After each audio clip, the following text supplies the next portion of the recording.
Renforcer les capacités opérationnelles des forces armées et de la MONUSCO et mettre le moyen conséquent à la justice militaire en vue de réactiver les enquêtes judiciaires et dénicher les auteurs de massacres sur non-population et mener les actions planifiées et coordonnées entre les unités engagées ainsi qu'apporter une solution urgente dans des zones affectées par la violence en territoire de Djougou et de Mahagui, ceci en utilisant l'approche militaire et non militaire dont l'objectif final est la paix. La restauration de l'autorité de l'État était au centre de la réunion du commandement opérationnel qu'a présidé ce vendredi le gouverneur militaire et commandant des opérations, le lieutenant-général Luboya Nkashama Johnny, explique le chef des bureaux de la MONUSCO en Ituri, Karna Soro. Cette réunion est donc la réunion de commandement régulière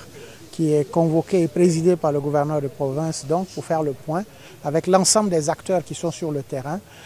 pour ce qui est de la restauration de la paix, de l'autorité de l'État et aussi de la lutte contre l'impunité, la neutralisation des groupes armés, que ce soit par les moyens militaires ou par les moyens non militaires. Donc cette réunion a permis de faire le tour et de faire le point sur ce que nous faisons et aussi aux différents commandants d'unité de faire le point sur ce qu'ils envisagent dans le futur. Dans ce cadre-là, nous avons eu aujourd'hui l'honneur de présenter le général de brigade Salaheddine Ahmed qui vient d'arriver et qui vient de prendre le commandement du secteur nord